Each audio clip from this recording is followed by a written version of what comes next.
Let's discuss carbon family, that is group 14 elements. अब देखिए group 14 elements consist of carbon, silicon, germanium, tin and lead. Lead को हम plumbum भी कह सकते हैं। So these are the elements placed in group 14 of the periodic table. याद रखे। So elements कार्बन जिसका सिंबॉलिक रिप्रेजेंटेशन होगा C, silicon that is Si, उसके बाद germanium, germanium that is Ge, tin that is Sn and lead that is Pb are placed in group 14 of the periodic table. Group 14 of the periodic table. So group 14 elements में इतने elements included है। अब इनका general introduction और occurrence के बारे में हम बात करेंगे। सो let's discuss general introduction and occurrence of group 14 elements.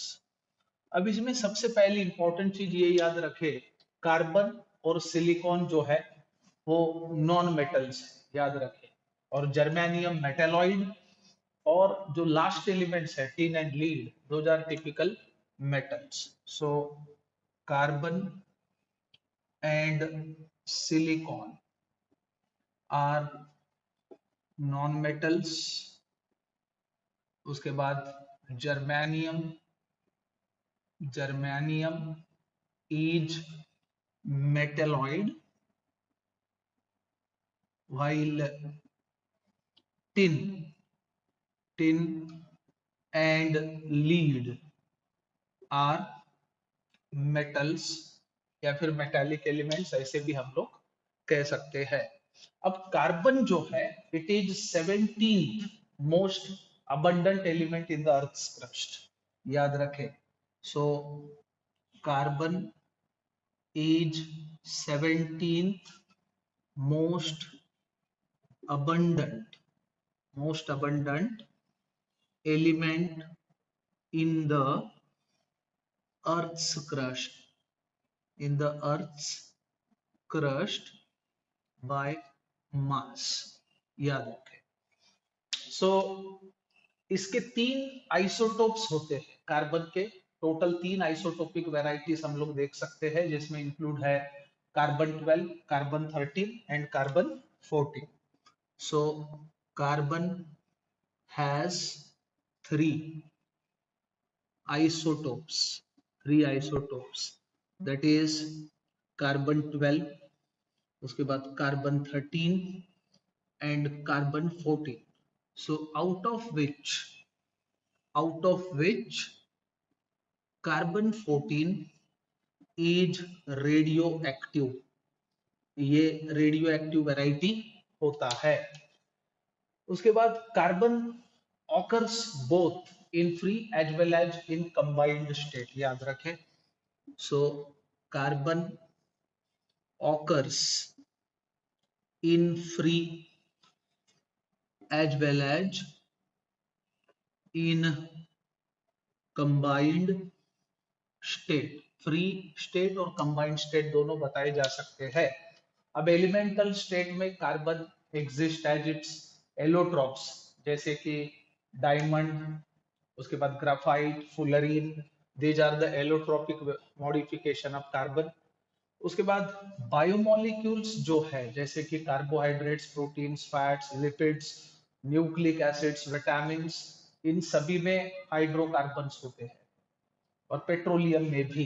सो इसलिए ये वर्सेटाइल एलिमेंट है, याद रखें। So carbon is versatile, is versatile element. it it is observed in biomolecules, observed in biomolecules and also in petroleum. So ये है carbon का क्या बोलते हैं उसको ऑकरेंस और इंट्रोडक्शन। अब इसके बाद बात अगर सिलिकॉन की है तो silicon is second most abundant element in the earth's crust, ऐसा हम बोल सकते हैं, याद रखे। So silicon is second most abundant element, second most abundant element in the earth's crust. So ये second most abundant element है। In nature it is present as silica and silicates, silica और silicates के form में ये exist करता है, याद रखे। so in nature it exists as silica and silicates। उसके बाद it is important component of ceramics, उसके बाद glass and cement as well. So it is important component, it is important component of ceramics, then glass and cement। so इतनी चीजों में ये ज्यादातर पाया जाता है। जर्मेनियम एग्जिस्ट इन ट्रेसेस, इसकी अबंडेंसी रेयर है, याद रखे। So germanium exist in traces, लेकिन tin occurs as cassiterite, cassiterite is leading ore of tin, याद रखे। Tin occurs as cassiterite, that is SnO2, and lead occurs as galena, lead occurs as galena which happens to be the sulfide ore।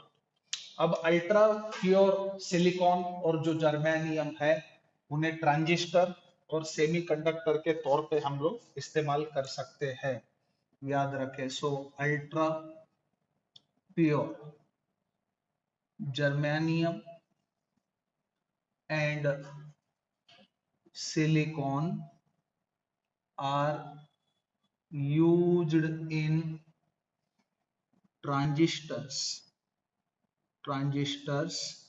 and semiconductor devices। so it was all about introduction and occurrence of group 14 elements। let's discuss atomic and physical properties of group 14 elements। अब atomic and physical properties में सबसे पहले हम लोग बात करेंगे electronic configuration. So let's have electronic configuration of group 14 elements. अब देखिए ग्रुप 14 एलिमेंट का इलेक्ट्रॉनिक कॉन्फ़िगरेशन अगर हम लिखते हैं तो valence shell electronic configuration seems to be NH2 NP2 type। so याद रखें these elements show NH2 NP2 type valence shell electronic configuration, electronic configuration. अब इसमें हम लोग देख सकते हैं carbon and silicon have the inert gas core, ये दो elements inert gas core show करेंगे। सो इलेक्ट्रॉनिक कॉन्फ़िगरेशन लिखने के बाद हमें समझ में आता है कि carbon and silicon have inert gas core. अब जर्मेनियम और टिन जो है these have inert gas core plus 10 d electrons, यानी अपार्ट फ्रॉम दैट उनके पास 10 डी इलेक्ट्रॉन्स भी होंगे, 10 डी इलेक्ट्रॉन्स होंगे. So germanium and tin, that is Sn, have inert gas core plus 10 d electrons. अब जो हमारा लीड है, it has inert gas core और उसके अलावा 10d एंड 14f इलेक्ट्रॉन्स, याद रखें. सो lead has inert gas core plus 10d and 14f electrons. ये होता है सिचुएशन जब हम इलेक्ट्रॉनिक कॉन्फ़िगरेशन को देखते हैं. Now next to this, atomic radii. So let's have atomic radii of group 14 elements. Carbon family के जो मेंबर्स हैं उनके एटॉमिक रेडाई के बारे में हम देखेंगे. सबसे पहली इंपॉर्टेंट चीज ये याद रखें, atomic radii increases down the group, यानी from top to bottom, carbon से लेके लीड तक के अगर हम देखेंगे. So with increase in atomic number, electronic shells go on increasing, thus atomic radii increases. So हम लोग बोल सकते हैं कि atomic radii increases from top to bottom in a group. ये सबसे पहले हमें याद रखना होगा. उसके बाद the increase in atomic radii from silicon onwards is small. देखिए, अब कार्बन से लेके सिलिकॉन तक के जो इंक्रीज इन एटॉमिक रेडाई है वो ज्यादा है, लेकिन सिलिकॉन के बाद में अगर हम देखें तो that is comparatively small due to ineffective shielding of valence electron by the intervening of what D and F electrons. इस वजह से उतना ज्यादा इंक्रीमेंट देखने को नहीं मिलता है. So the increase in atomic radii from silicon onwards, silicon onwards यानी सिलिकॉन के बाद is small. इसके पीछे का कारण ड्यू टू इनपरफेक्ट या इनइफेक्टिव. सो ऐसे हम बोल सकते हैं. So due to ineffective shielding of electrons. अब इसके पीछे का कारण कौन सा? क्योंकि वहां पे डी और एफ ऑर्बिटल फील्ड है, वो प्रेजेंट है, जिनका स्क्रीनिंग या शील्डिंग इफेक्ट कम होता है. ये चीज हमें समझ लेना है. अब इसके बाद let's discuss ionisation enthalpy. So next big thing to be discussed is the ionisation enthalpy of group 14 elements. अब देखिए, आयोनाइजेशन एंथैल्पी यानी amount of energy required to remove most loosely bound electron from valence shell of isolated gaseous atom. अब ionisation enthalpy of elements of carbon family, that is group 14, are higher than that of group 13 elements. सबसे पहली बात ये याद रखो. So ionization enthalpy of group 14 elements is higher than that of group 13 elements. यानी group 13 elements के मुकाबले group 14 elements के आयोनाइजेशन एंथैल्पी वैल्यूज जो है वो ज्यादा होते हैं. अब in general ionisation enthalpy decreases down the group. ये हमने देखा, जैसे जैसे हम लोग किसी भी ग्रुप में देखते हैं तो top to bottom atomic radii increase होता है. वैलेंशियल न्यूक्लियस से दूर जाता है, जिसके वजह से आयोनाइजेशन एंथैल्पी जो है वो डिक्रीज होते जाता है जनरल। सो याद रखें, in general, in general ionization enthalpy values, ionization enthalpy values decreases from top to bottom, decreases from top to bottom in a group। ये चीज हम लोग नॉर्मली देखते हैं, स्मॉल डिक्रीज इन। लेकिन इसमें क्या है, इस फैमिली में आयोनाइजेशन एंथैल्पी कंपेरेबल दिखते हैं बाद में, कार्बन के बाद में, ये चीज याद रखे। So small decrease in first ionization enthalpy from silicon to germanium to tin, and then slight increase, then slight increase in first ionization enthalpy from tin to lead is the consequence, is the consequence of poor shielding, poor shielding effect of intervening, intervening d and f orbitals and increase in atomic size, increase in atomic size, याद रखें। अब इसके बाद next property to be discuss is electronegativity, electronegativity. अब सबसे important चीज ये याद रखना चाहिए, ग्रुप 13 एलिमेंट्स के मुकाबले ग्रुप 14 एलिमेंट्स की इलेक्ट्रोनिगेटिविटी ज्यादा होती है।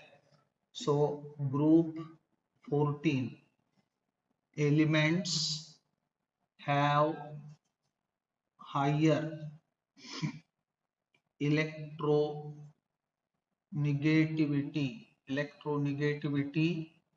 than group 13 एलिमेंट्स, याद रखें।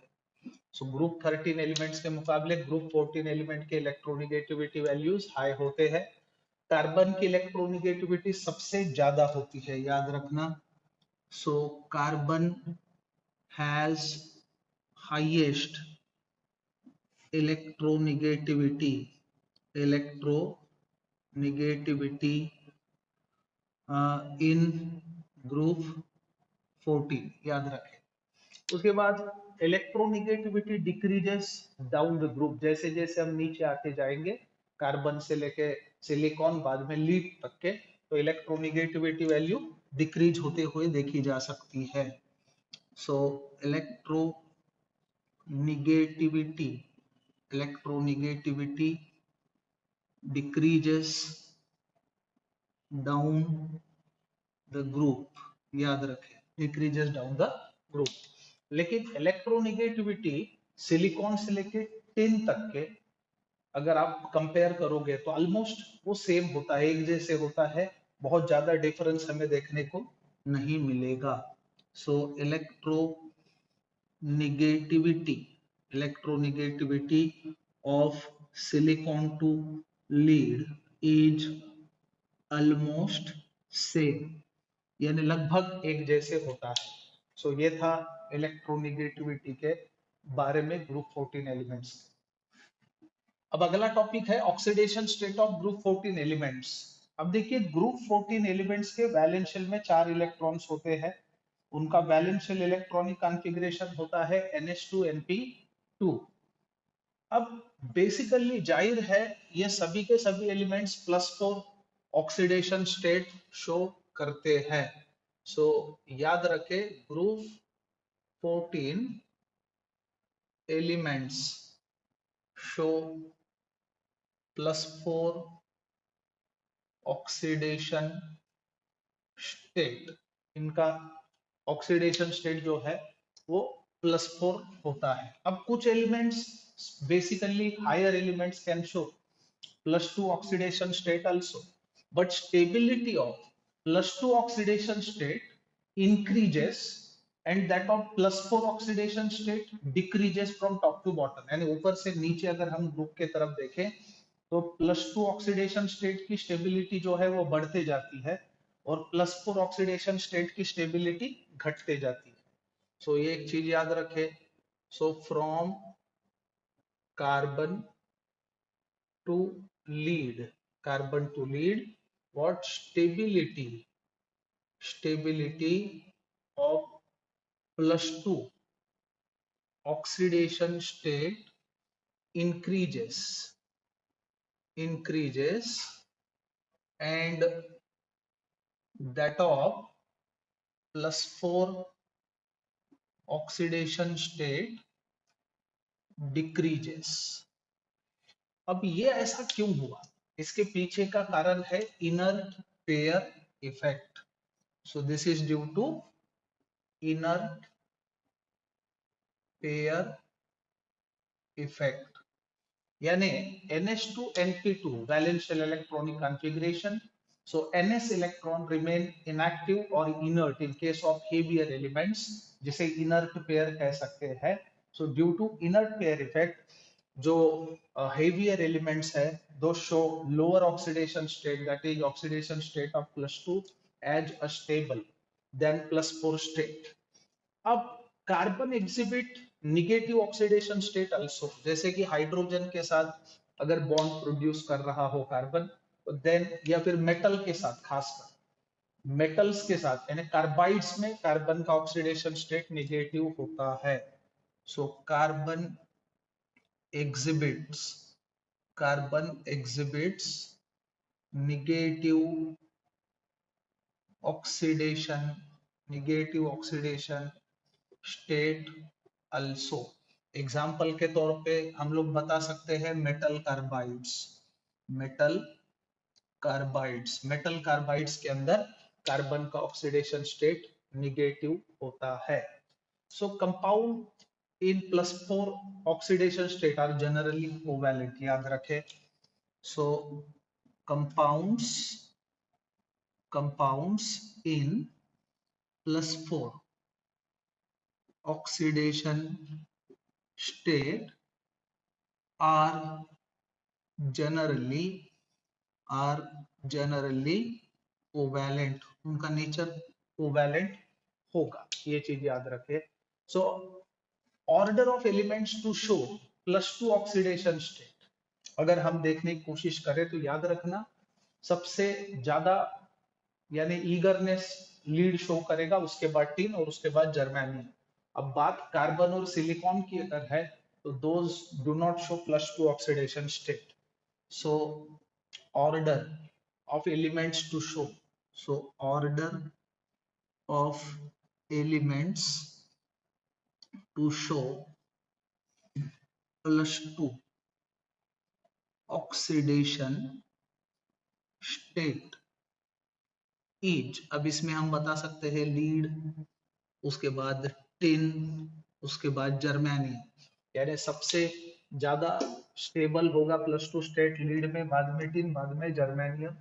कार्बन और सिलिकॉन तो खैर +2 ऑक्सीडेशन स्टेट शो नहीं करेंगे। अब carbon and silicon form compounds in +4 state only, याद रखें। So carbon and silicon form compounds in +4 oxidation state only, +4 state में ही वो शो करेंगे। Germanium form stable compounds in +4 oxidation state and very few in +2 oxidation state, याद रखें। So germanium form stable compounds in +4 oxidation state and very few in +2 oxidation state, +2 oxidation state में बहुत कम। अब टिन जो है it forms compound in +2 as well as +4 state. अब +2 state में वो रिड्यूसिंग एजेंट का काम करेगा, याद रखना। So tin form compounds tin form compounds in +2 as well as +4 oxidation states. And remember, so tin in +2 oxidation state acts as what? A reducing agent. Acts as a reducing agent. +2 state में tin reducing agent का काम करेगा। अब lead की अगर बात करें तो वो स्टेबल कंपाउंड +2 स्टेट में शो करेगा। अगर लीड का कंपाउंड +4 स्टेट में है तो वो ऑक्सीडाइजिंग एजेंट का काम करेगा, याद रखना। सो lead form stable compounds in +2 oxidation state, सबसे पहली बात। सो और एक चीज याद रखें, lead in +4 oxidation state, lead in +4 oxidation state acts as oxidizing agent, oxidising agent का काम करेगा। अब कार्बन की मैक्सिमम जो कोवैलेंसी है वो 4 होती है, क्योंकि कार्बन के वैलेंस शेल में वैकेंट डी ऑर्बिटल नहीं है। बाकी के जो एलिमेंट्स है वो कोवैलेंसी को एक्सटेंड कर सकते हैं, याद रखें। So maximum covalency shown by carbon is 4, but other elements can show covalency more than 4। किस वजह से? due to presence of vacant d orbitals, या फिर हम सिंपली d orbital बोल सकते हैं, due to presence of vacant d orbitals। So it was all about the oxidation state of group 14 elements. Let's discuss trends in chemical reactivity of group 14 elements. अब इसमें सबसे पहले हम बात करेंगे reactivity towards oxygen. Reactivity towards oxygen. अब सबसे पहली बात ये याद रखें कि जितने भी एलिमेंट्स है ग्रुप 14 में, सबके सब ऑक्सीजन के साथ रिएक्ट करेंगे और वो ऑक्साइड्स प्रोड्यूस करेंगे। So all elements of group 14 reacts with oxygen to form oxides। अब यहाँ पे दो किस्म के ऑक्साइड्स वो बनाते हैं, मोनोऑक्साइड और डाइऑक्साइड, याद रखे। They form monoxides and dioxides with oxygen respectively. जैसे कि if M is element of group 14, so when it comes in contact with oxygen, it can form MO2 type oxide. Similarly, element combines with oxygen producing monoxide also, जिसका formula MO type होगा। so इस प्रकार से monoxide और dioxide ये produce करें। अब देखिए, carbon monoxide NaCO, SiO, GeO, SnO, PbO are the monoxides. So CO, उसके बाद SiO, GeO, SnO and PbO are monoxides. अब SiO और GeO ये दो जो है मोनोऑक्साइड्स, बाकी के जो मोनोऑक्साइड्स है वो स्टेबल है इनके अलावा। सो SiO exist at high temperature only, याद रखे सबसे पहली बात, accept SiO and GeO other monoxides are stable, बाकी के मोनोऑक्साइड्स जो है वो स्टेबल है। SiO जो है वो हाई टेम्परेचर पे ही एग्जिस्ट करता है, SiO exists at high temperature only, ये चीज याद रखें। अब oxides in higher oxidation state are more acidic, ये चीज याद रखें। So oxides in higher oxidation states are more acidic. अब इसमें एग्जाम्पल के तौर पे हम बता सकते हैं CO2, SiO2, GeO2 are acidic oxides, इनका नेचर जो है वो एसिडिक होता है। अब SnO2 और PbO2 जो है वो एम्फोटेरिक है, याद रखें। But SnO2 and PbO2 are amphoteric. Amphoteric का मतलब वो एसिडिक और बेसिक दोनों कैरेक्टर्स शो करेंगे। अब देखिए कार्बन मोनोऑक्साइड जो है वो न्यूट्रल है, लेकिन GeO is acidic, remember. So carbon monoxide is neutral but GeO is acidic in nature. So monoxide germanium का जो है वो एसिडिक है, कार्बन मोनोऑक्साइड न्यूट्रल है, लेकिन SnO और PbO जो है वो एम्फोटेरिक है, ये भी याद रखें। But SnO and PbO are amphoteric oxides, यानी ये एम्फोटेरिक ऑक्साइड वैरायटी में आते हैं। अब जो रेड फॉर्म होता है PbO का, लीड ऑक्साइड का रेड फॉर्म, उसे लिथार्ज कहना चाहिए, याद रखे।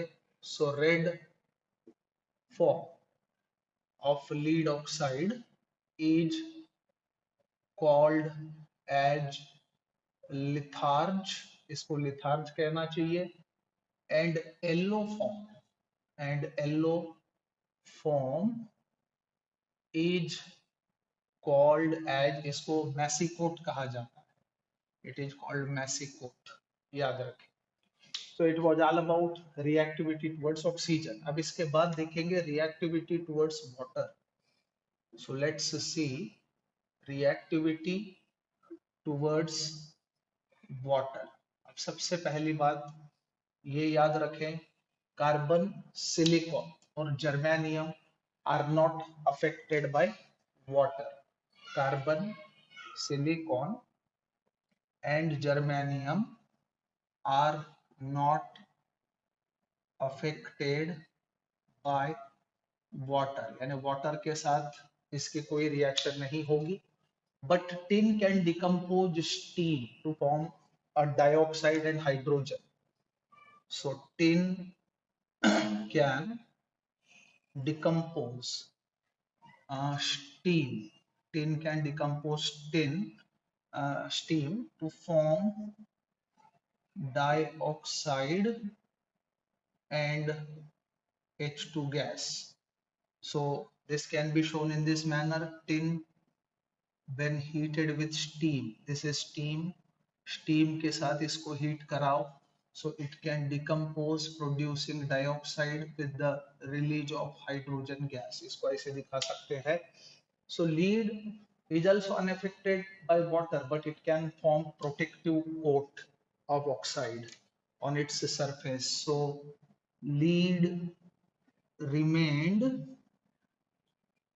unaffected by water, but it formed a thin oxide film on its surface. So ये था reactivity towards water of group 14 elements. Now next topic is reactivity towards halogen. अब देखिए ग्रुप 14 एलिमेंट्स, जितने भी एलिमेंट्स ग्रुप 14 में है सबके सब हैलोजन के साथ रिएक्ट करेंगे प्रोड्यूसिंग डाइहलाइड्स एंड टेट्राहलाइड्स, याद रखें. So elements of group 14 form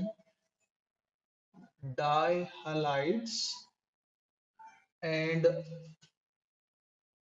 tetrahalides with halogen. याद रखें हैलोजन के साथ डाइहलाइड और टेट्राहलाइड जो है वो प्रोड्यूस करते हैं. अब कार्बन के अलावा बाकी के जो मेंबर्स है they combine directly with halogen. So ये एक चीज याद रखें, except carbon other members of group 14 combine directly with halogens. याद रखें. अब stability of tetrahalide decreases from carbon to lead. Tetrahalide की स्टेबिलिटी कार्बन से लीड डिक्रीज होती है, याद रखें. So stability of tetrahalides decreases from carbon to lead. So order of stability क्या होगा, CCl4 सबसे ज्यादा, then SiCl4, then GeCl4, then SnCl4 and then PbCl4 जो सबसे कम स्टेबल टेट्राहलाइड होगा. So most of the tetrahalides are covalent, जिसमें central atom sp3 hybridise होता है. So याद रखें most of the tetrahalides are covalent and central atom is what, sp3 hybridized. अब इस वजह से क्या होगा, टेट्राहलाइड की ज्योमेट्री जो है वो टेट्राहेड्रल होगी. सो thus tetrahalides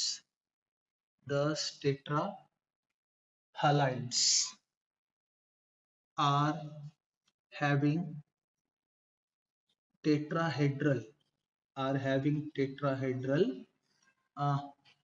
ज्योमेट्री. टेट्राहेड्रल की टेट्राहलाइड की ज्योमेट्री टेट्राहेड्रल होती है. अब इसमें एक चीज याद रखें, SnF4 and PbF4 are ionic, यानी tetrafluorides of tin and lead are ionic, but tetra iodide does not exist, याद रखें. सो SnF4 and PbF4 are ionic, but PbI4 does not exist, वो exist नहीं करेगा. So element from germanium to tin, lead can form dihalides. अब हमें मालूम है due to inert pair effect जो हायर एलिमेंट्स है वो +2 स्टेट शो करते हैं. सो elements from germanium to lead can form dihalides, and stability of dihalide increases down the group, याद रखें. and stability of dihalides increases down the group. इसका मतलब ये होता है कि लीड का जो डाइहलाइड होगा वो ज्यादा स्टेबल होगा. सो GeX4 जर्मेनियम का जो टेट्रा हलाइड है वो थर्मली ज्यादा स्टेबल होगा डाई हलाइड से, याद रखे। GeX4 is thermally more stable than GeX2, but PbX2 is more stable than PbX4। Lead के मामलों में +2 की स्टेबिलिटी ज्यादा होती है। अब दूसरी इंपॉर्टेंट चीज, कार्बन टेट्राक्लोराइड का हाइड्रोलिसिस हम लोग नहीं करा सकते हैं क्योंकि कार्बन के वैलेंस शेल में डी ऑर्बिटल नहीं, due to absence of vacant D orbital. So याद रखे, due to absence of vacant D orbital in valence shell of carbon, CCl4 cannot be hydrolyzed, but SiCl4 can be hydrolyzed to form silicic acid। अब देखो इसको किस प्रकार से हम दिखा सकते हैं। SiCl4 अगर इसका हम हाइड्रोलिसिस कराएंगे, then we can have SiOH by 4 along with HCl, this is silicic acid। so इस प्रकार से हम लोग देख सकते हैं reactivity of group 14 elements towards halogen. Let's discuss anomalous characters of carbon. अब देखिए, carbon differs from rest of the elements of group 14। अब इसके पीछे का रीजन होता है small atomic size, high electronegativity, high ionization enthalpy and absence of D orbital. इन कारणों के वजह से कार्बन शो एनामोलस नेचर और कैरेक्टर्स। सो याद रखे, due to small atomic size, then high electronegativity and ionization enthalpy and absence of d orbitals, carbon differs from rest of the elements of the family। याद रखें। अब हम one by one point of differences देखेंगे। सबसे पहली बात, it is hardest element, whereas बाकी के जो एलिमेंट्स है कंपैरेटिवली सॉफ्टर है, याद रखे। So carbon is hardest element while others are comparatively softer, याद रखें।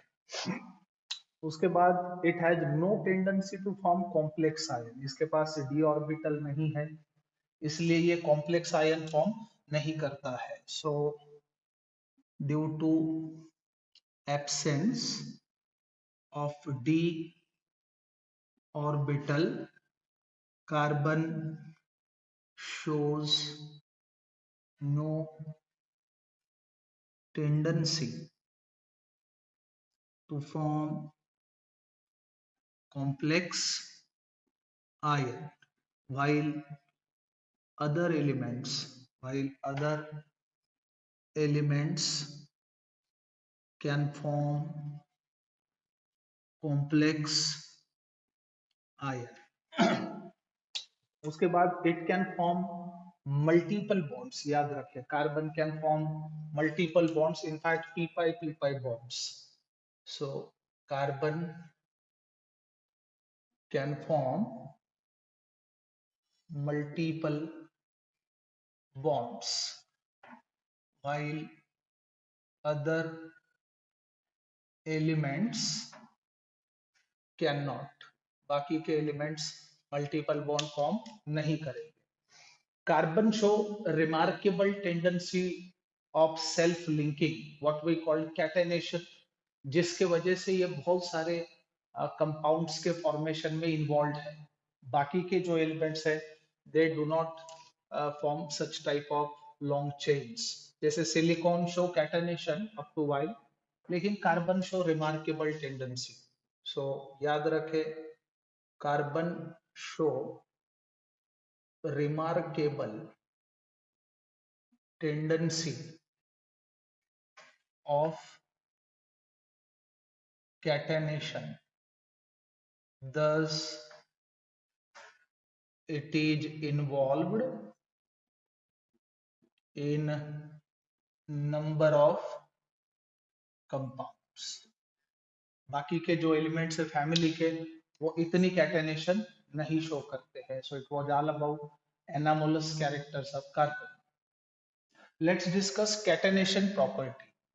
Now, catenation property is the ability of element to form a long chains or rings by self linking the atoms. यानी खुद ही के atoms के साथ link करके एक rings बनाना या फिर लॉन्ग चेन्स बनाना, उस प्रॉपर्टी को हम कैटेनेशन प्रॉपर्टी कह सकते हैं. So the property of self linking of atoms of elements to form what straight or branched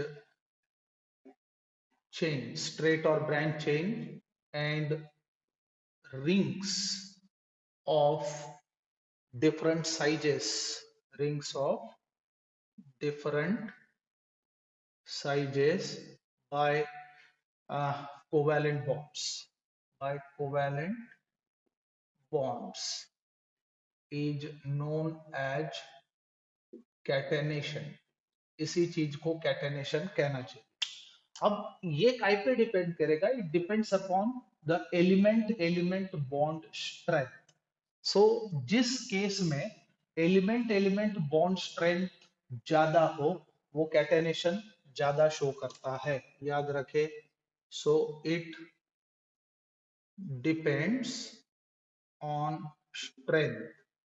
it depends on strength of element bonds. So element bonds के strength पे ये depend करेगा. अब रही बात ग्रुप 14 एलिमेंट्स की, कार्बन कार्बन बॉन्ड स्ट्रेंथ काफी ज्यादा होता है. सो 348 किलो जूल एनर्जी जो है रिलीज होती है during the formation of a bond. So carbon carbon bond strength is maximum, ये मैक्सिमम होता है. सो इसको हम बता सकते हैं दैट इज 348 किलो जूल पर मोल.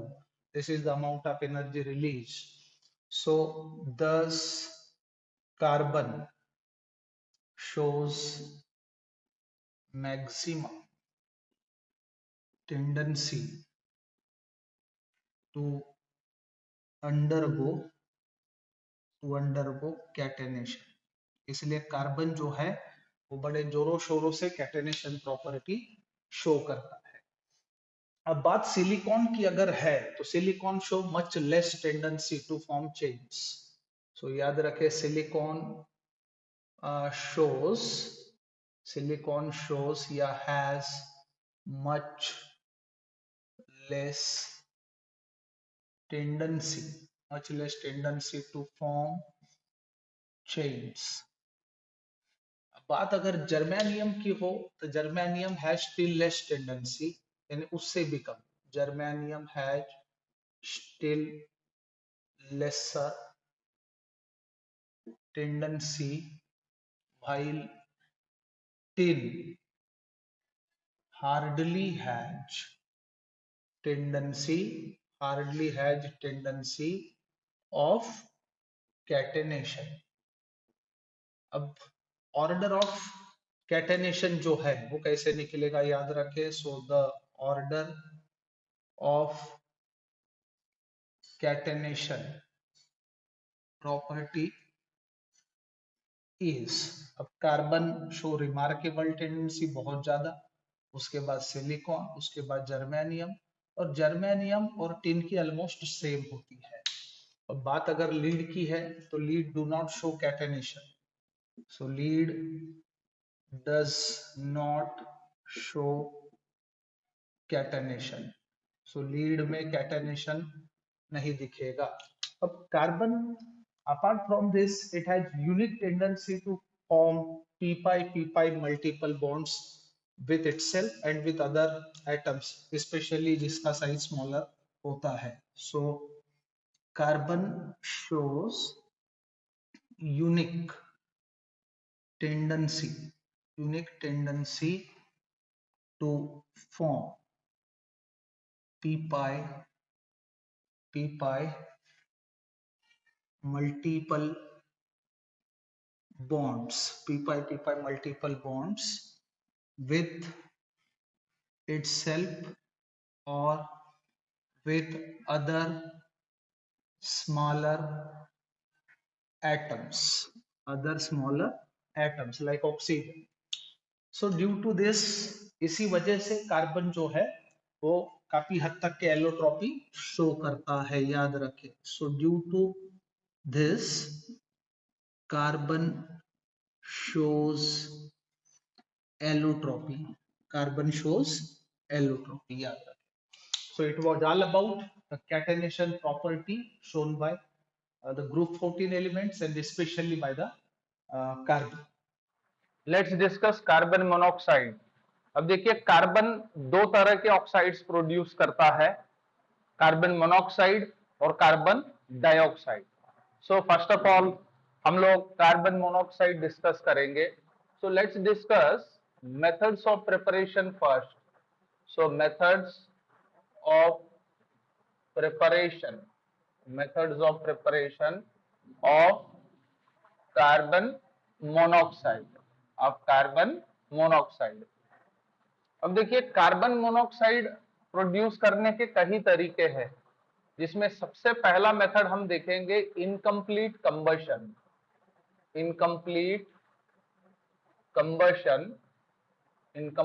Combustion of carbon. अब देखिए कार्बन का इनसफिशिएंट ऑक्सीजन में अगर हम जलाते हैं कार्बन को, तो दैट में lead to the incomplete combustion and formation of carbon monoxide takes place, याद रखें. So when carbon is burnt in insufficient oxygen, then carbon monoxide is obtained, यानी हम लोगों को कार्बन मोनोऑक्साइड मिलेगा. सो this can be given in this manner. This is carbon को अगर insufficient oxygen के प्रेजेंस में हम जलाते हैं तो that lead to the formation of carbon monoxide. उसके बाद second method to prepare carbon monoxide is by dehydration of formic acid.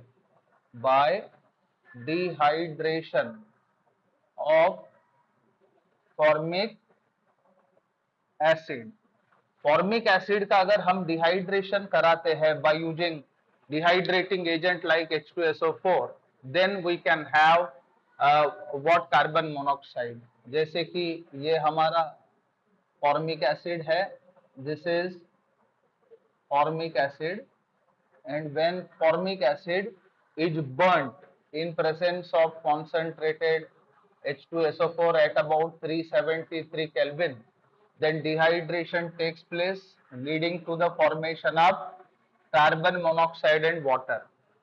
उसके बाद next method is from oxalic acid, from oxalic acid. अब देखिए ऑक्सैलिक एसिड का अगर हम decomposition कराते हैं using H2SO4, then also carbon monoxide can be obtained. So oxalic acid can be given in this manner. H2C2O4 is the molecular formula of oxalic acid. इसको H2SO4 के presence में आप लोग हीट कराएं, so we can have carbon monoxide, carbon dioxide and water. So ultimate decomposition of oxalic acid takes place when we heat oxalic acid in presence of concentrated H2SO4. अब इसके बाद हम बात करेंगे कमर्शियल मेथड की. So let's see commercial method of preparation of carbon monoxide. तो carbon monoxide बनाने का सबसे बड़ा तरीका होता है स्टीम को रेड हॉट कोक के ऊपर से अगर हम पास करते हैं तो हमें कार्बन मोनोऑक्साइड मिलेगा. So on passing steam over red hot coke, carbon monoxide is obtained. हम लोगों को कार्बन मोनोऑक्साइड मिलेगा as a product. This is carbon solid यानी कोक के ऊपर से. This is what coke and this is steam. So elevated temperature पे, I mean at about 473 to 1273 kelvin temperature जबरदस्त होना चाहिए. That would lead to the formation of carbon monoxide and H2 gas, and this mixture is called as water gas. इसको हम लोग water gas बुलाते हैं. Similarly दूसरा हमारे पास तरीका है कि स्टीम के जगह पे अगर हम लोग एयर के साथ हीट करते हैं तो we can have the producer gas. Producer gas is mixture of carbon monoxide and N2. याद रखे. So when coke, this is carbon. So इसको हम लोग क्या करेंगे, एयर के साथ हीट करेंगे. Air is mixture of oxygen and, I mean these are the major constituent, oxygen and nitrogen. So at elevated temperature जब हम इसको हीट करेंगे that will lead to the formation of carbon monoxide and N2. This is producer gas. ये producer gas है. इस mixture को producer gas कहना चाहिए. Now let's discuss properties of carbon monoxide. So properties of carbon monoxide. अब इसमें एक चीज याद रखें, it is colorless, odorless, tasteless gas. So it is colorless, odorless, tasteless gas, insoluble in water. Water में ये सोल्यूबल नहीं होता है. उसके बाद इसकी सबसे इंपॉर्टेंट चीज वही reducing property. Let's discuss reducing property first of all. So carbon monoxide is a powerful reducing agent.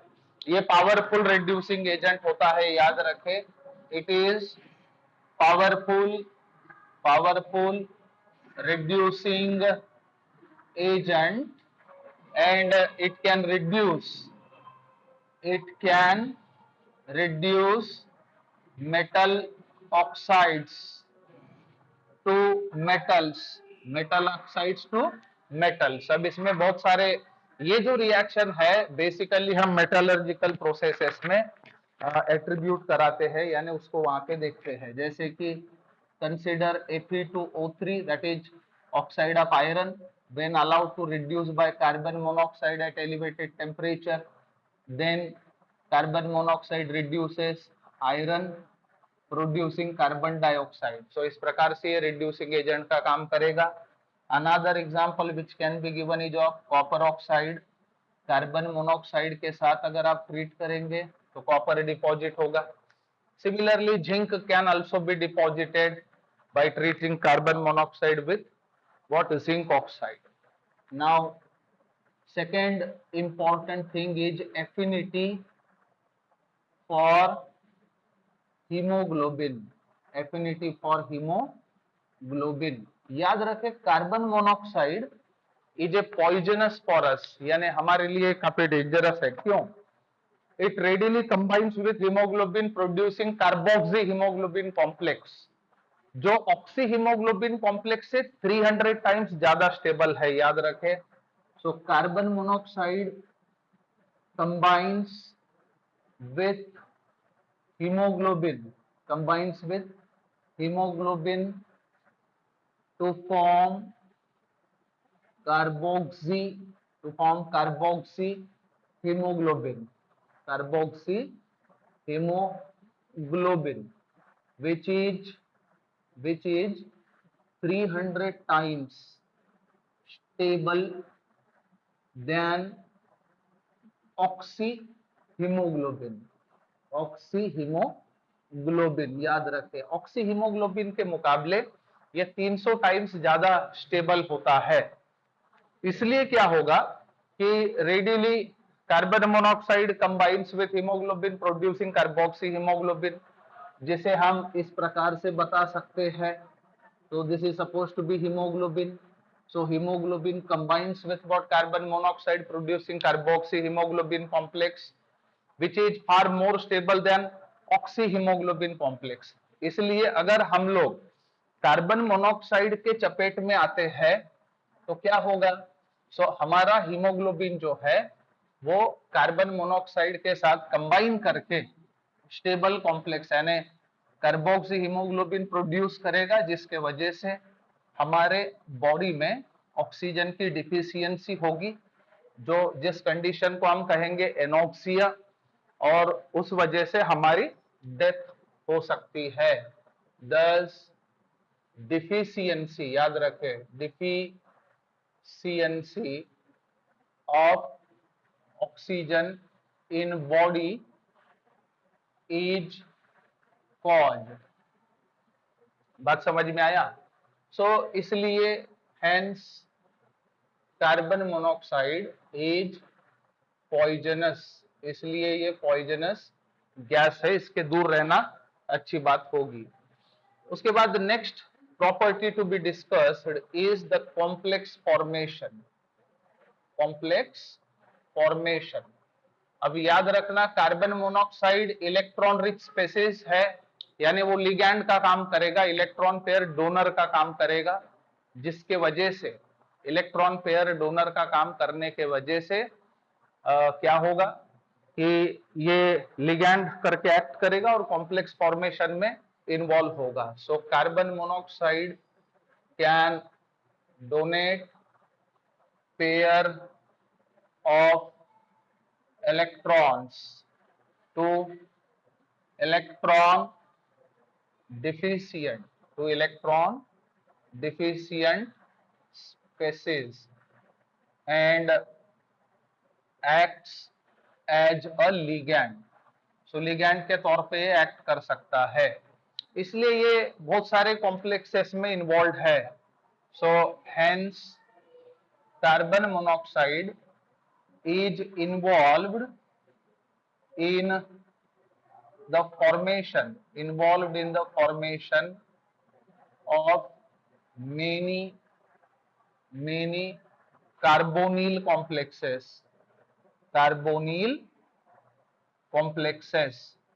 याद रखें, अब इसमें एग्जाम्पल के तौर पे हम लोग बता सकते हैं, जैसे कि nickel combines with carbon monoxide producing NiCO4, that is nickel tetracarbonyl।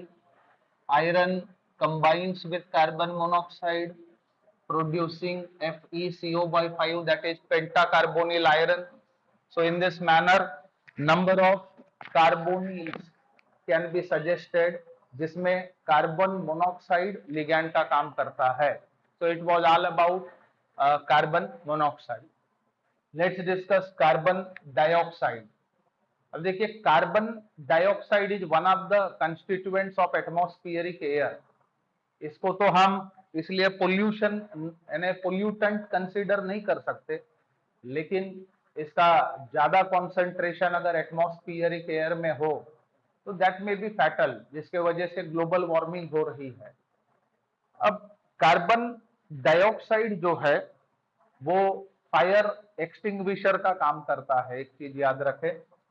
सो इसके प्रिपरेशन में सबसे पहला मेथड ऑफ प्रिपरेशन हम देखेंगे by complete combustion, by complete combustion of carbon and hydrocarbons, and hydrocarbons याद रखें, कार्बन और हाइड्रोकार्बन का कंप्लीट कंबशन कराने के बाद हम लोगों को कार्बन डाइऑक्साइड मिलेगा। जैसे कि कार्बन हमने लिया, उसको एक्सेस ऑक्सीजन के प्रेजेंस में जलाया, ऐसा करने से हम लोगों को कार्बन डाइऑक्साइड मिलेगा। सिमिलरली अगर कोई भी हाइड्रोकार्बन हो, हम लोग जानते हैं कि हाइड्रोकार्बन का अगर हम कंबशन कराते हैं तो उसका रिजल्ट होता है कार्बन डाइऑक्साइड एंड वाटर। तो इसे हम इस प्रकार से दिखा सकते हैं, and we know very well that combustion reaction is exothermic also. इस प्रकार से कार्बन डाइऑक्साइड को बना सकते हैं हम लोग। So next method is action of dilute HCl on calcium carbonate, that is CaCO3। Calcium carbonate को अगर हम डाइल्यूट HCl के साथ ट्रीट करते हैं तो हमें कार्बन डाइऑक्साइड मिलता है along with calcium chloride. So CaCO3, that is calcium carbonate, when treated with dilute HCl, that would lead to the formation of calcium chloride, that is CaCl2, along with CO2 and what, H2O। So इस प्रकार से हम लोग क्या बोलते हैं उसको, decompose करके यूजिंग एसिड, किसको डिकम्पोज करेंगे, कैल्शियम कार्बोनेट को, कार्बन डाइऑक्साइड प्रोड्यूस कर सकते हैं। उसके बाद थर्मल डिकम्पोजिशन अगर हम लाइमस्टोन का कराते हैं तो भी हमें CO2 मिलेगा। So let's have decomposition of limestone. अब ये जो रिएक्शन है इसको कमर्शियल इंपॉर्टेंस है, it is basically used in cement industries. तो इसमें होता क्या है, take calcium carbonate that is CaCO3 और इसको एलिवेटेड टेम्परेचर पे हीट करिए। ऐसा करने से we will have calcium oxide and carbon dioxide. Now next method of preparation is by fermentation, by fermentation of glucose, glucose या फ्रुक्टोज का अगर आप फर्मेंटेशन करें तो आपको कार्बन डाइऑक्साइड मिलेगा। सो ग्लूकोज का मॉलिक्यूलर फार्मूला C6H12O6। इसको झाइमेज के प्रेजेंस में अगर फर्मेंट किया जाए तो that will lead to the formation of ethyl alcohol, that is C2H5OH with the evolution of CO2। तो इस प्रकार से हम लोग कार्बन डाइऑक्साइड को प्रोड्यूस कर सकते हैं। Now let's have properties of CO2। So properties of CO2, that is carbon dioxide। So it is colorless, tasteless and odourless gas. इसलिए देखो एक काफी खतरनाक चीज हो सकती है। जैसे मान के चलो माइंस में कभी कभी जब हम माइंस में जाते हैं तो मान के चलो अगर CO2 वहां पे प्रेजेंट हो तो वो कलरलेस है, ऑर्डरलेस और टेस्टलेस भी, इसलिए हमें पता नहीं चलेगा। और इंसान अगर उसके चपेट में आ जाए, बहुत दूर तक के हम निकल जाते हैं जहाँ CO2 का कॉन्सेंट्रेशन ज्यादा है, तो सफोकेशन के वजह से हमारी डेथ हो सकती है। इसलिए कभी भी माइंस में या कहीं भी ऐसे डीप जगह पे जाते समय बर्निंग कैंडल हाथ में रखना चाहिए। अगर कैंडल एक्सटिंग्विश होता है यानी बूझता है तो इसका सीधा मतलब ये होगा कि कार्बन डाइऑक्साइड वहां पे बड़े तौर पे प्रेजेंट है, तो वहां जाना अवॉइड करना चाहिए। सो प्रॉपर्टीज में सबसे इंपॉर्टेंट चीज, it is colourless, odourless, colourless, odourless, tasteless gas. उसके बाद it is somehow sparingly soluble in water. So it is sparingly soluble in water, और इसको हम लोग आसानी से लिक्विफाई करा सकते हैं और बाद में सॉलिडिफाई भी करा सकते हैं। तो solid CO2 is called dry ice, जिसको कूलिंग एजेंट के तौर पे हम लोग यूज कर सकते हैं। So very first chemical property to be discussed is reaction with water. अब देखिए वाटर के कांटेक्ट में अगर कार्बन डाइऑक्साइड आता है तो हमें कार्बोनिक एसिड मिलेगा, याद रखना। सो CO2 reacts with water to form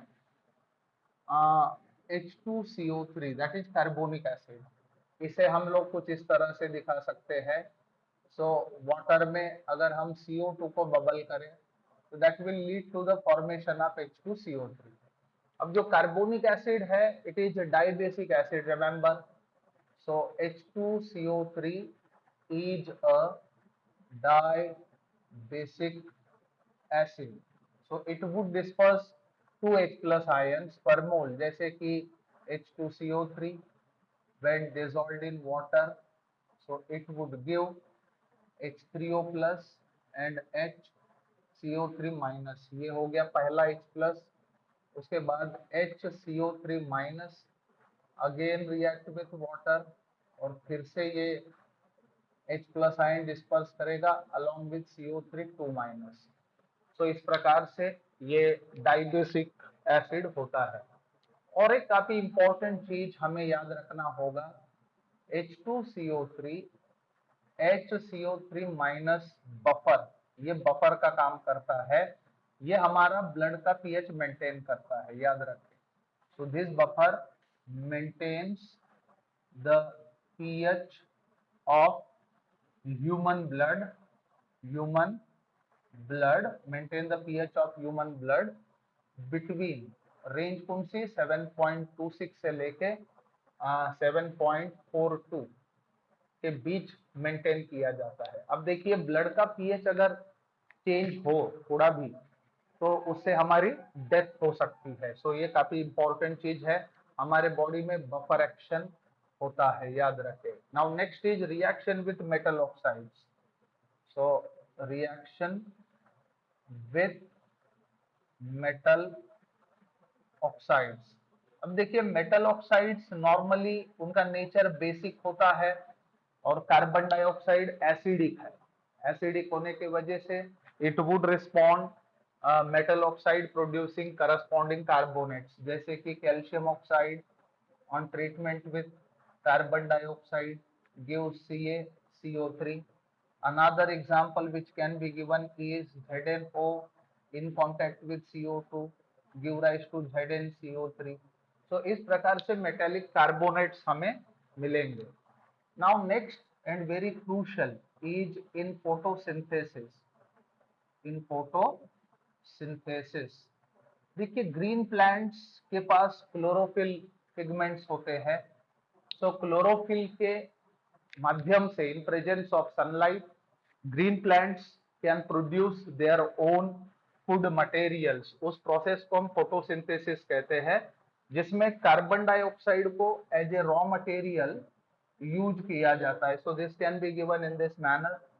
so in using carbon dioxide chlorophyll के माध्यम से जो ग्रीन प्लांट्स है इन प्रेजेंस ऑफ सनलाइट क्या करेगा, फूड मटेरियल सिंथेसाइज करेगा, that is C6H12O6 along with water and O2 is given out। इसलिए हम कहते हैं कि बहुत ज्यादा प्लांटेशन होनी चाहिए ताकि ऑक्सीजन का बैलेंस बना रहे। Now next very important property to be discussed is reaction with ammonia। अब देखिए अमोनिया का नेचर होता है बेसिक। अमोनिया का नेचर बेसिक होने के वजह से that would react with carbon dioxide for sure to form ammonium carbamate first of all। so this is ammonia। So ammonia in contact with CO2 at elevated temperature of 453 Kelvin, approximately to 473 Kelvin. So under 220 atmospheric pressure. So ऐसा करने से we can have NH2COO NH4. This is ammonium carbamate. इसका नाम है ammonium carbamate. Now this ammonium carbamate undergo dehydration, producing urea, that is NH2CO NH2 with the departure of water. This is none other than urea. So इस प्रकार से carbon dioxide reacts with ammonia producing urea. अब urea को भी commercial importance है. So it was all about carbon dioxide. Let's discuss silicon dioxide. Now silicon dioxide is popularly known as silica. इसे हम लोग सिलिका कह सकते हैं. And 95% of the Earth's crust is made up of silica. So silicon dioxide is popularly known as silica. सबसे पहली बात.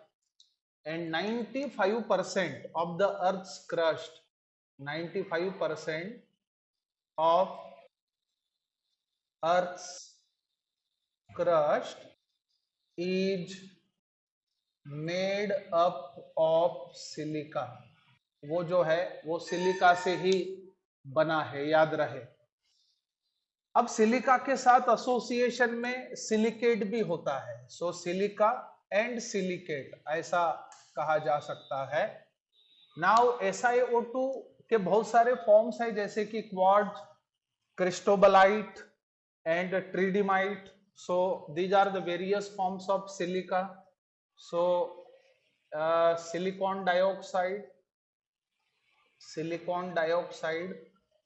occurs as quartz,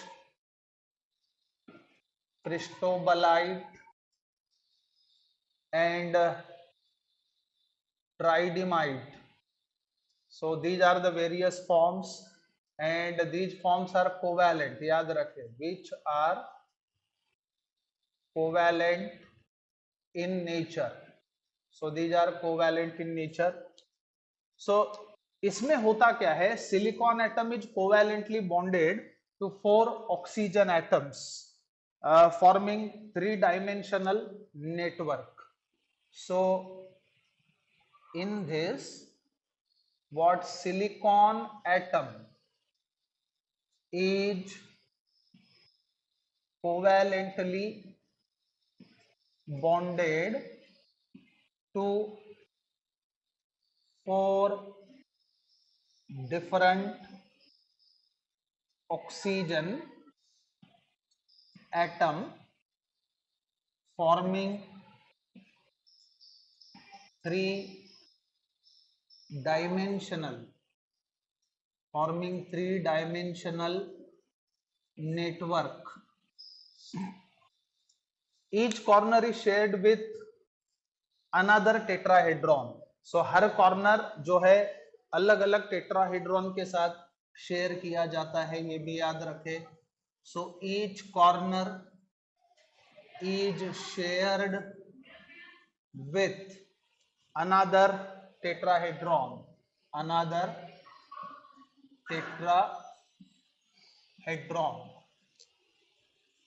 So structure is regarded as a giant molecule in which 8-membered rings are formed with alternate silicon and oxygen atoms. याद रखें. So structure is regarded, ये giant structure होता है, regarded as a giant molecule in which 8-membered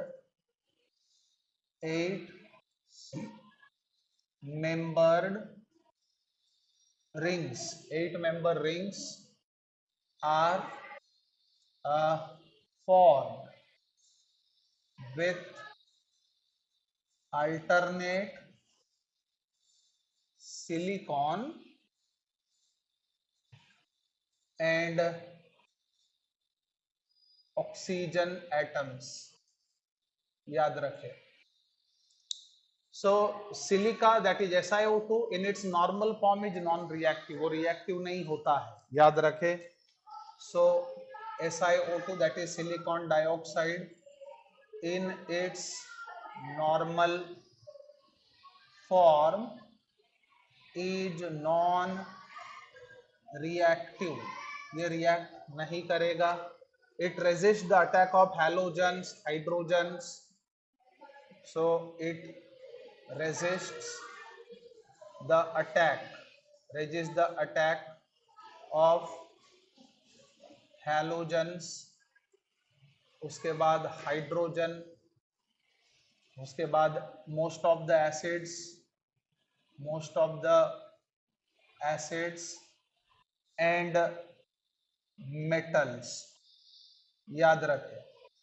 So it is attacked only by HF and NaOH. HF और NaOH के साथ ये react करता है. So it is attacked by HF and NaOH. जैसे कि SiO2 when treated with HF lead to the formation of SiF4 and water. Similarly, SiO2 tend to react with NaOH, producing Na2SiO3 and water. This is called sodium silicate. अब जो quart जो है, that is piezoelectric material, और उसको हम accurate clocks बनाने के लिए इस्तेमाल करते हैं. So quartz is piezoelectric material used to prepare accurate clocks. घड़ी बनाने के लिए इसका इस्तेमाल करते हैं. उसके बाद radio and TV broadcasting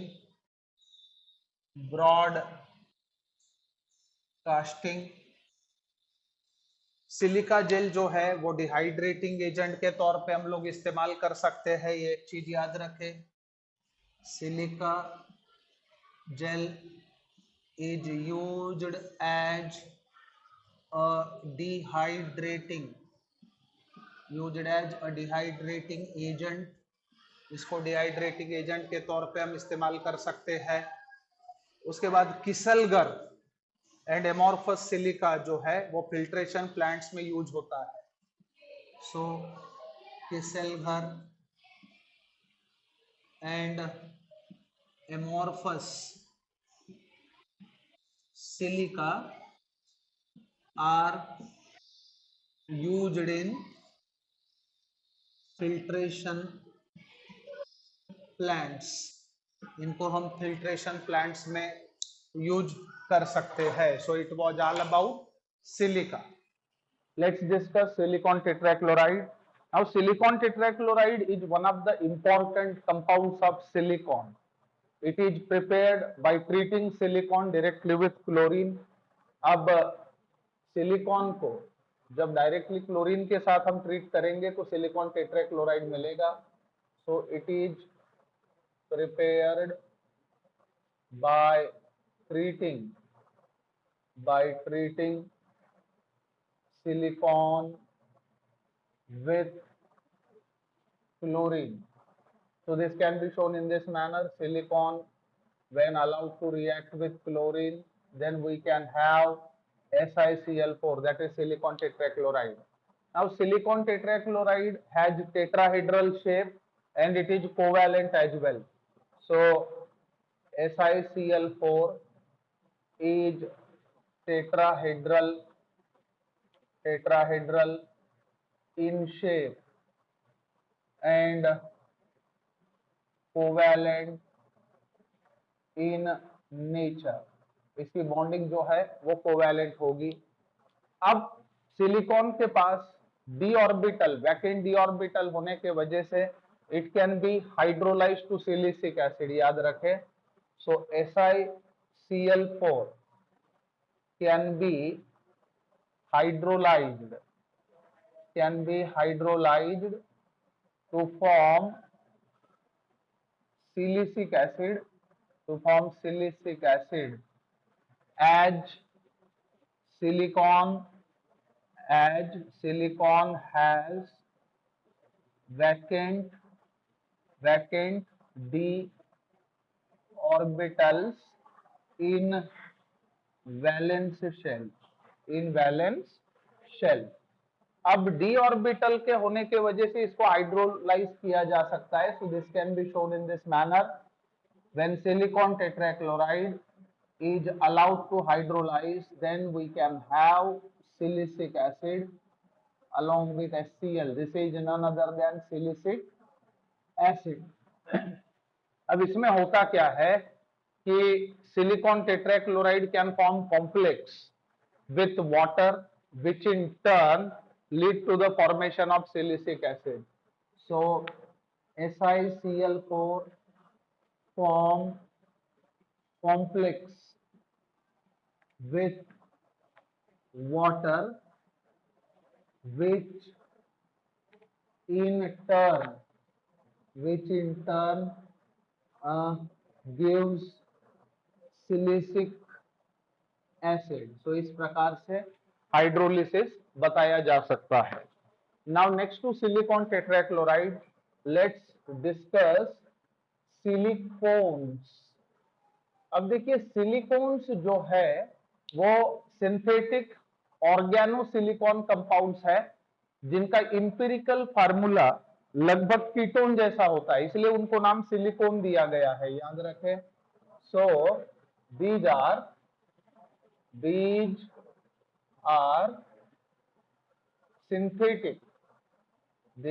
synthetic organo silicon compounds having repeating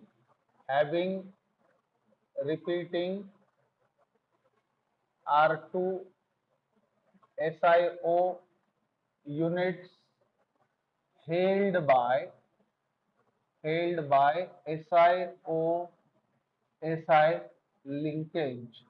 so इसमें SiO-Si linkage होता है and these have repeating R2SiO unit। it is similar to ketone, that's why the name silicone is given to them। so these resemble ketones in structure, hence name silicone was given। याद रखें, जो silicon नाम आया उसके पीछे का कारण ये है। अब स्टार्टिंग मटेरियल जो होता है for preparation of silicones are alkyl और अरिल सब्स्टिट्यूटेड सिलिकॉन क्लोराइड्स, याद रखें। सो स्टार्टिंग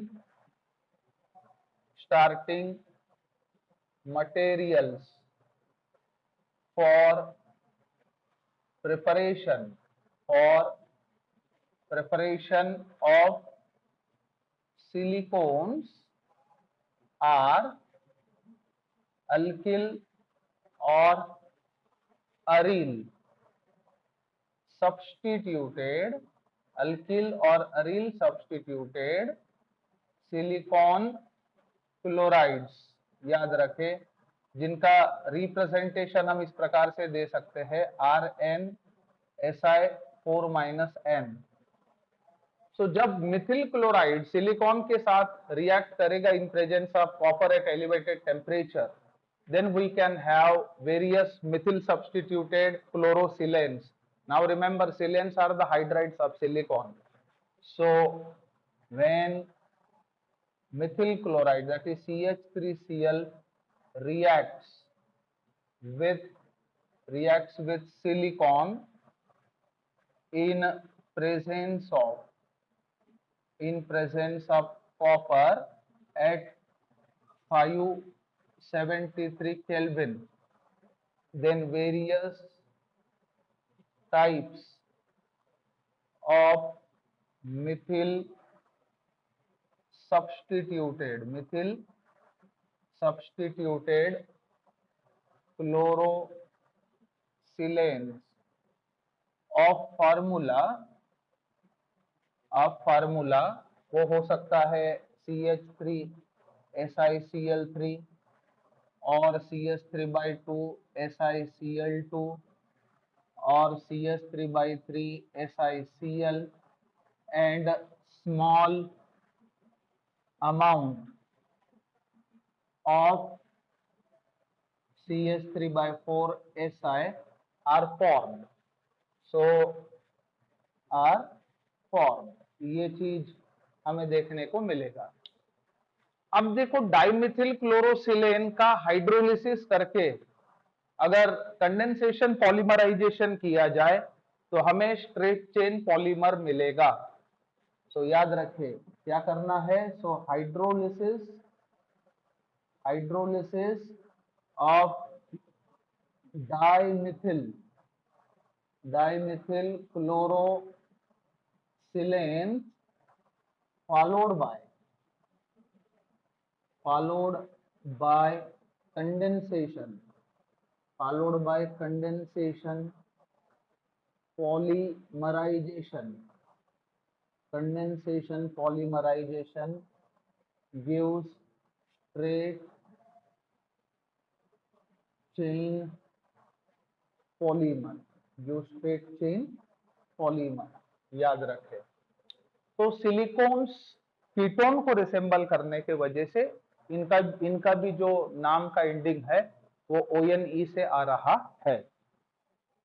अब देखिए सिलिकॉन्स की अगर बात करें तो जो शॉर्ट चेन सिलिकॉन्स होते हैं दोज आर ऑयली लिक्विड्स, और मीडियम चेन जो सिलिकॉन्स है वो विस्कस ऑयल्स का काम करेंगे, जेलीस का काम करेंगे, यानी उनका अपीयरेंस वैसे होगा। सो याद रखें short chain silicones are oily liquids, then medium chain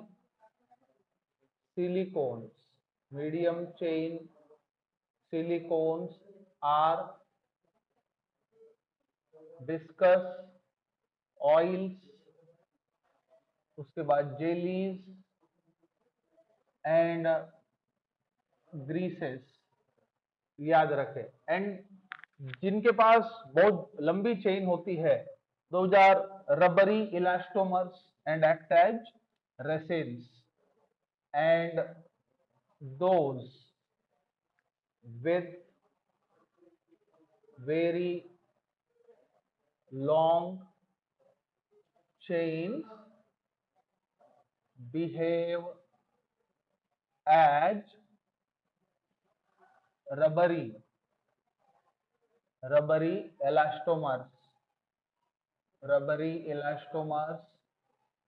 and resins याद रखें।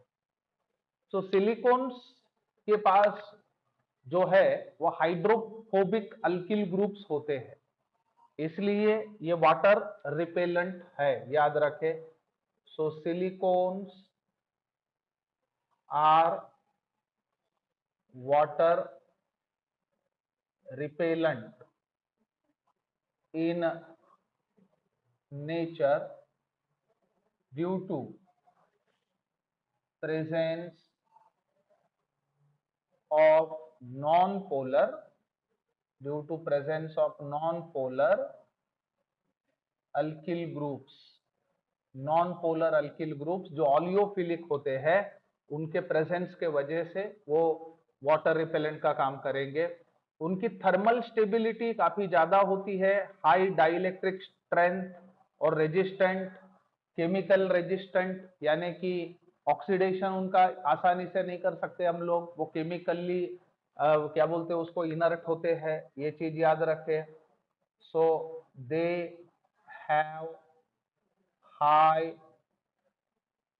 थर्मल स्टेबिलिटी, थर्मल स्टेबिलिटी, उसके बाद high dielectric strength, high dielectric strength and resistant to oxidation and chemicals also, यानी केमिकल्स को भी ये रिस्पॉन्ड नहीं करेंगे। उसके बाद silicones are used to prepare water proof papers, wood, textile, lubricants, इतने सारी चीजें सिलिकॉन से बनाए जा सकते हैं।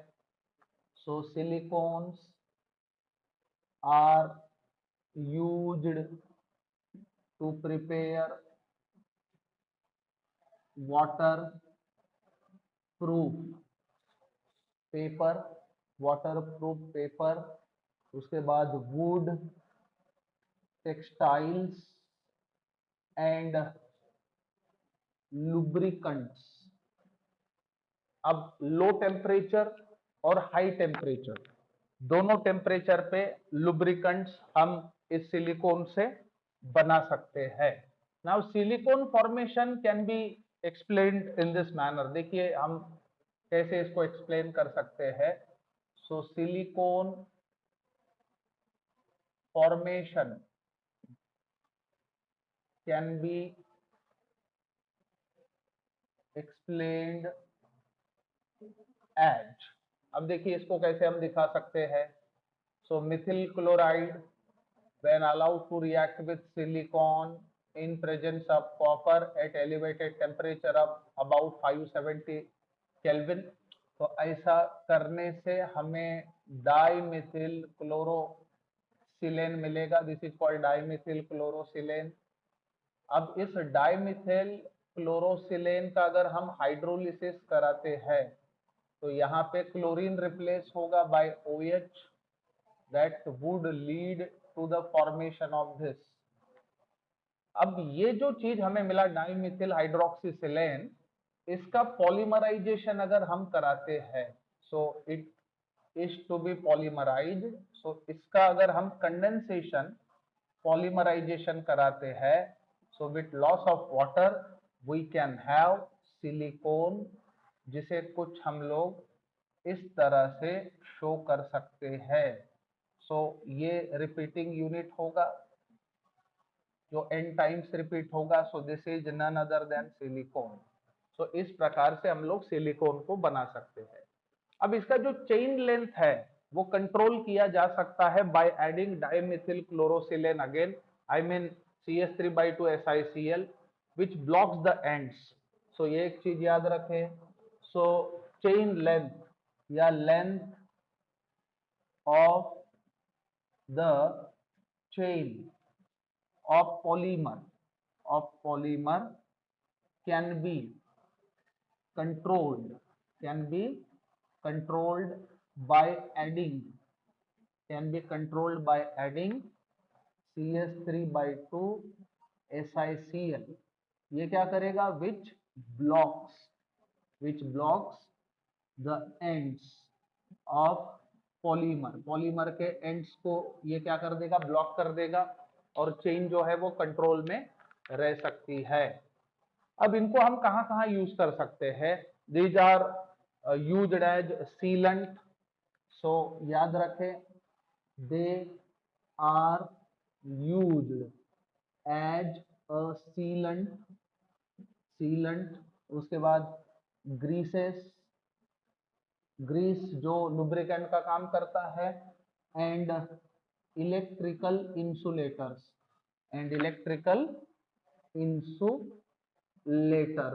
याद रखें। So they play role in surgical and cosmetic implants. So they have a role in surgical and cosmetic implants, याद रखें। और सबसे इंपॉर्टेंट चीज, so these are biocompatible, so silicones are biocompatible, याद रखें। So silicones are biocompatible. So it was all about silicones. Let's discuss silicates. अब देखिए rock, clay, soil, ये जो सब चीजें हैं, these are made up of silicates. अब जो हमारा अर्थ क्रस्ट है उसमें ज्यादातर सिलिकेट से ही बना है। सो रॉक, क्ले, ये जो है वो एल्यूमिनियम, मैग्नीशियम, आयरन और बाकी के जो मेटल्स है उनके सिलिकेट से नॉर्मली बना हुआ होता है, याद रखें। सो रॉक्स, उसके बाद क्ले, उसके बाद soil are made up of silicates of aluminium, iron, magnesium and other metals. अब इसमें एग्जाम्पल के तौर पे हम बता सकते हैं जैसे कि फेल्डस्पार, उसके बाद mica, zeolites and asbestos etcetera are the silicates. अब माइका जो है वो नेचुरली ऑकरिंग एल्यूमिनियम सिलिकेट है, जिसे हम लोग अभ्रक कहते हैं हिंदी में। सो याद रखें, mica is natural aluminium silicate with formula. अब माइका को हम लोग देखिए किस प्रकार से रिप्रेजेंट कर सकते हैं, K Al3Si3O10 OH/2, this can be representation of the mica. अब बात करेंगे स्ट्रक्चर की। So let's discuss structure of silicate. अब देखिए कोई भी सिंपल सिलिकेट जो होता है, it is made up of SiO4 4- unit. So याद रखें, silicates are made up of SiO4 4- units. अब इसमें क्या होता है, silicon is sp3 hybridized and it is surrounded by 4 oxygen atoms, याद रखें। so silicon is sp3 hybridized and surrounded by 4 oxygen atoms, याद रखना। सो इसका जो स्ट्रक्चर होता है वो टेट्राहेड्रल होता है, geometry on the basis of number of corners. अब सबसे पहली बात ये याद रखें, सिलिकॉन sp3 हाइब्रिडाइज होने के वजह से ये टेट्राहेड्रल ज्योमेट्री शो करेगा। अब अलग अलग किस्म के हम सिलिकेट्स बता सकते हैं, कौन से बेसिस पे कितने कॉर्नर्स इसके शेयर हुए इस आधार पर। So on the basis of number of corners of SiO4 tetrahedra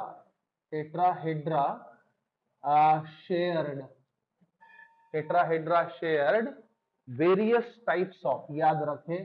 so various types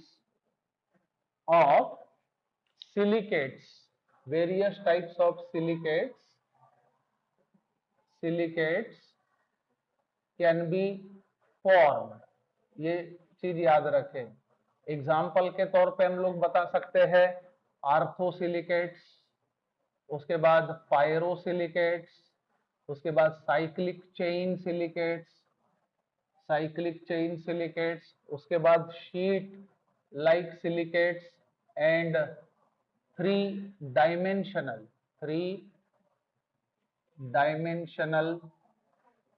silicates. So इतने अलग अलग टाइप के सिलिकेट्स जो है वो फॉर्म हो सकते हैं। अब देखिए स्ट्रक्चर के लिहाज से अगर देखा जाए तो सबसे इंपॉर्टेंट चीज याद रखें, electronic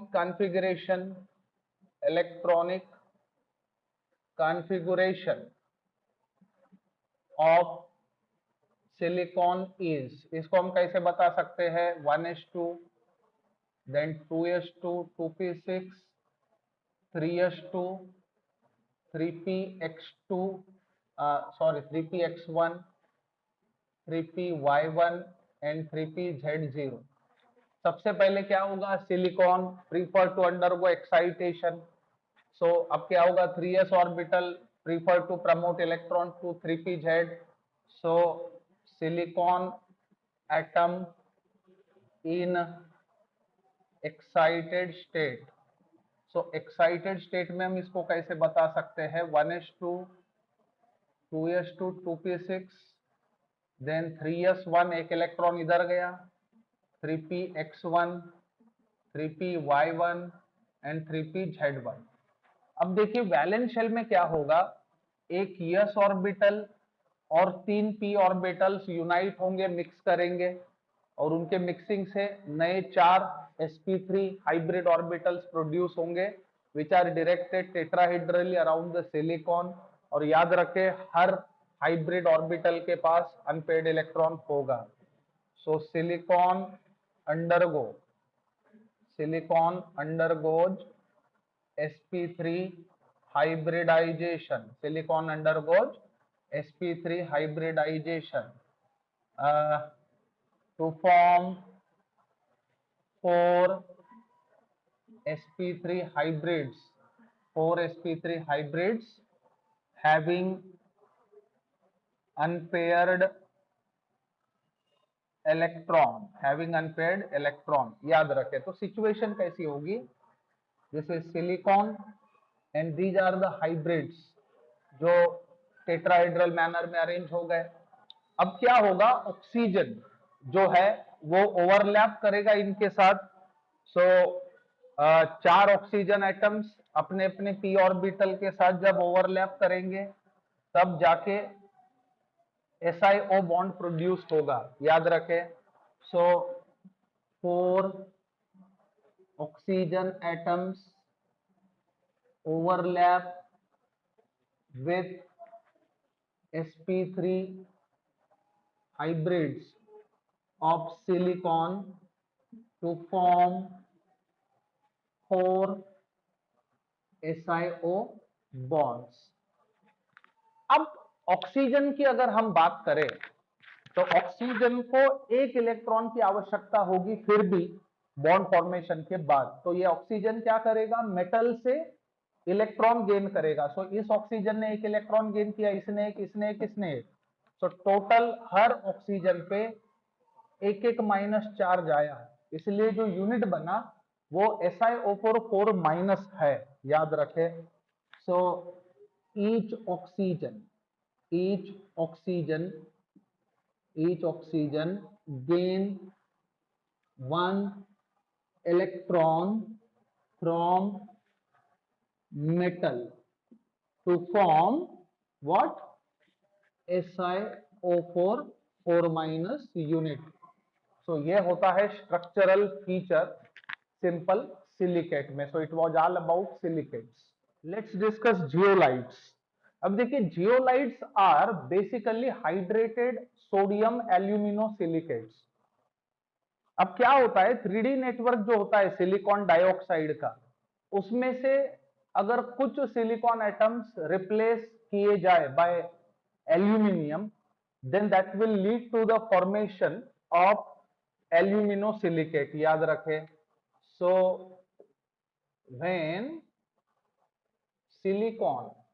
when silicon atoms in three dimensional network of silicon dioxide get replaced by aluminium, then overall structure is known as aluminosilicate, which acquires negative charge, which acquires negative charge. अब ये जो negative charge है, इनको balance करने का काम simple cations करेंगे, like Na plus K plus Ca2 plus, these balances the charge. So cations like Na plus K plus Ca2 plus etc. balance the negative charge. So negative charge को balance करने का काम ये cations करेंगे. So basically ये जो है ये सोडियम एल्यूमिनोसिलिकेट्स है, याद रखें. सो दस basically zeolites are sodium aluminosilicates. अब देखिए जियोलाइट का एग्जैक्ट मीनिंग क्या होता है. It means the boiling stone, याद रखें. सो meaning of zeolite is boiling stone. इसका मतलब होता है बॉइलिंग स्टोन. अब जो सोडियम जियोलाइट है उसका केमिकल फार्मूला क्या होगा ये हम देखेंगे. सो chemical formula of sodium zeolite is, अब इसको हम लोग कैसे दिखा सकते हैं, याद रखें. So this can be shown as Na2O Al2O3 then X times SiO2 and Y times water. अब इसमें देखिए where X जो होगा वो होगा 2 to 10 and Y जो होगा वो होगा 2 to 6. So this constitute the formula. Thus zeolites are the hydrated sodium aluminosilicate. So hence zeolite is hydrated sodium aluminosilicate. याद रखें सोडियम एल्यूमिनोसिलिकेट का अगर हाइड्रेशन हो तो जियोलाइट बनेगा. अब इसमें एक चीज देखिए, Na प्लस या K प्लस आयन जो होगा वो मोबाइल होता है, यानी वो दूसरे आयन से रिप्लेस हो सकता है. इसलिए हम इन जियोलाइट्स को वाटर सॉफ्टनिंग के लिए यूज करते हैं और ऐसे जियोलाइट्स को परम्यूटेट्स कहना चाहिए. So these zeolites can be used for softening of hard water को सॉफ्ट करने के लिए यूज किया जाता है. thus known as permutates, इसलिए इसको हम लोग permutates कह सकते हैं. अब जियोलाइट के दो टाइप्स हो सकते हैं. ऐसे जियोलाइट्स जो नेचुरली फॉर्म हो रहे हो और कुछ जियोलाइट्स को हमने हमारे कन्वीनियंस के लिए सिंथेसाइज किया. सो दोस can be synthetic zeolites.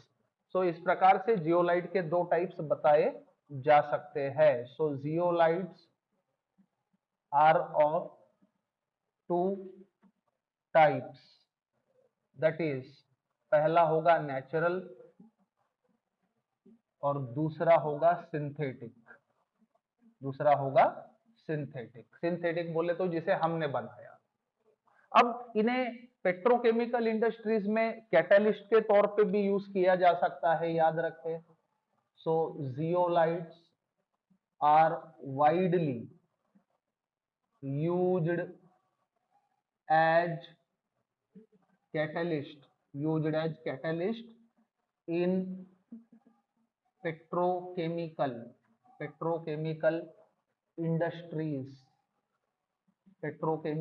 Industries में हम लोग कैटलिस्ट के तौर पे यूज करते हैं for cracking purpose. So for cracking of hydrocarbons. देखो क्रैकिंग का मतलब होता है कार्बन कार्बन के बीच का बॉन्ड तोड़ना, and another big thing is and for isomerisation also, and for isomerisation. अब इसमें हम एग्जांपल के तौर पे बता सकते हैं ZSM5 is used to convert alcohol into gasoline directly, याद रखें। सो इथिल अल्कोहल का कन्वर्शन गैसोलीन में करने के लिए ZSM5 नाम का हम zeolite as a catalyst use करते हैं। So it was all about zeolites.